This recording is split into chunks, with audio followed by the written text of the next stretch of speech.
Grand Prix Las Vegas ended with a complete shock. For weeks, fans had been discussing all kinds of scenarios in which the McLarens would drop out of the championship fight.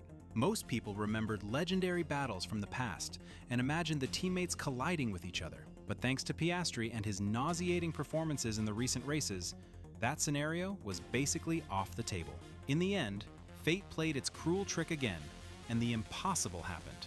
Out of the 3 title contenders, 25 crucial points were taken away, and Max Verstappen, who crossed the line right after Norris, was written off almost instantly. For a couple of hours, he lost any real chance to put pressure on Lando, but destiny gave him another opportunity to try to chase the British driver. Today, in this new episode on the Motorsport World Channel, we will talk about how Max Verstappen earned the most valuable victory of the entire season, a win that at first looked completely useless. We will explain why the McLaren drivers were disqualified and what this means for the remaining 2 Grand Prix weekends.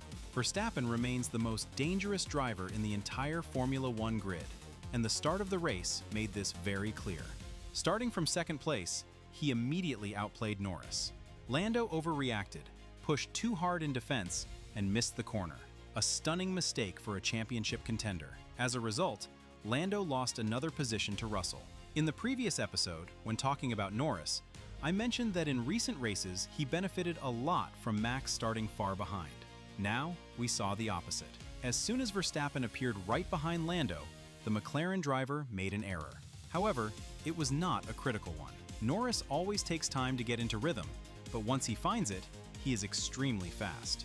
By the final third of the race distance, he overtook Russell and started chasing Verstappen. Still, that chase looked half-hearted, because even a second place was enough for Lando to almost eliminate Red Bull's driver from any realistic title fight.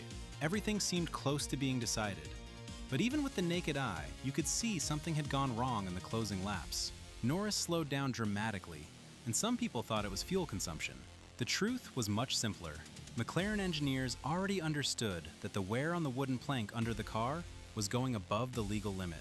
Piastri had the same issue. We all know the result, a double disqualification due to excessive wear on the skid block. Team principal Andrea Stella already apologized to the drivers for this massive error from the team. He tried to convince the stewards that in the past, cars were only disqualified for much higher wear levels, but it did not work. The rule is extremely simple and has not changed for decades. If the plank is worn more than allowed, the only penalty is disqualification. Not 5 seconds, not 10, not even 20. Only full exclusion from the race results. Even if the stewards wanted to make an exception for McLaren, they simply could not. The law is harsh, but it is still the law, and nobody in Las Vegas was going to rewrite the regulations overnight just because Stella asked for mercy. This case might become a precedent, and maybe next year the penalty will be softened, but for now, this unlucky piece of plywood continues to be the curse of modern Formula One cars. This problem has become chronic for the current ground effect designs. In the United States in 2023, several cars were disqualified.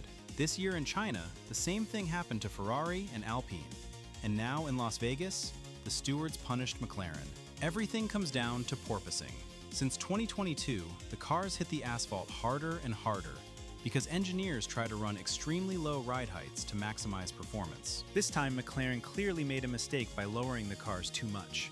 If you look at the situation globally, it is obvious that they were trying to stay favorites after winning 2 races in a row. The Las Vegas circuit resembles other street tracks like Baku and Singapore.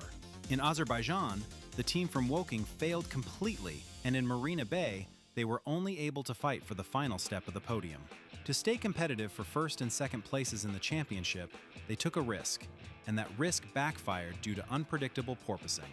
So McLaren's situation is clear, but when it comes to the main beneficiary and the king of consistency, Max Verstappen, there is surprisingly little to say.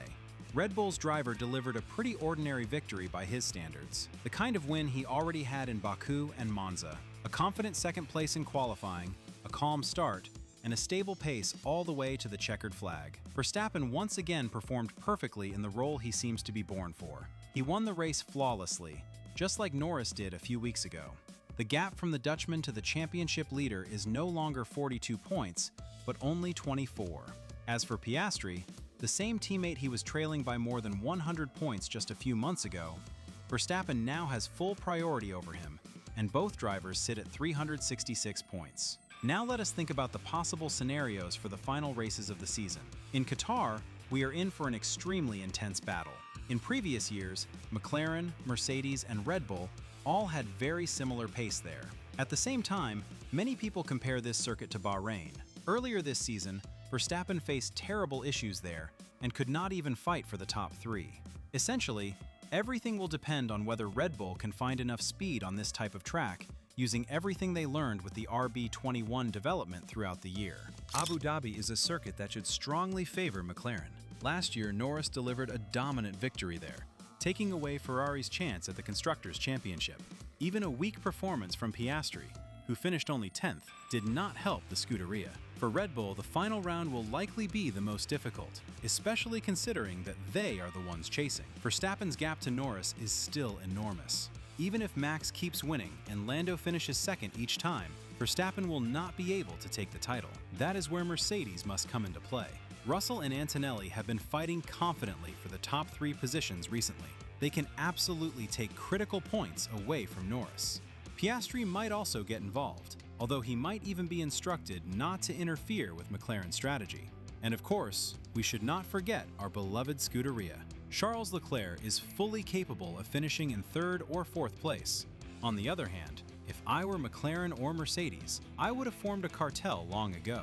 The three-pointed star does not really benefit from a Verstappen championship, and Norris even uses a Mercedes power unit in his car, so why would they not simply stay out of his way?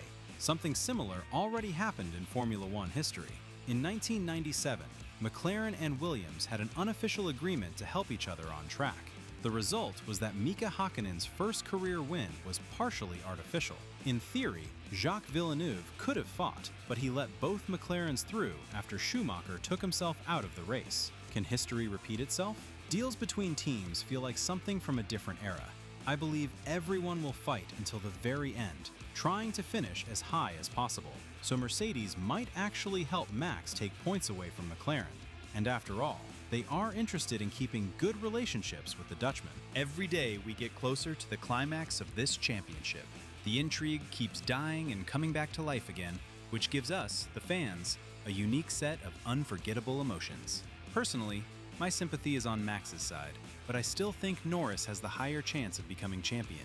He has the math on his side and the fastest car, but we have already seen multiple times this year that this is not a guaranteed recipe for winning the title. Any clear and predictable scenario can be ruined by an unexpected factor, whether it is an aggressive rival or tiny fractions of a millimeter of an overworn skid block.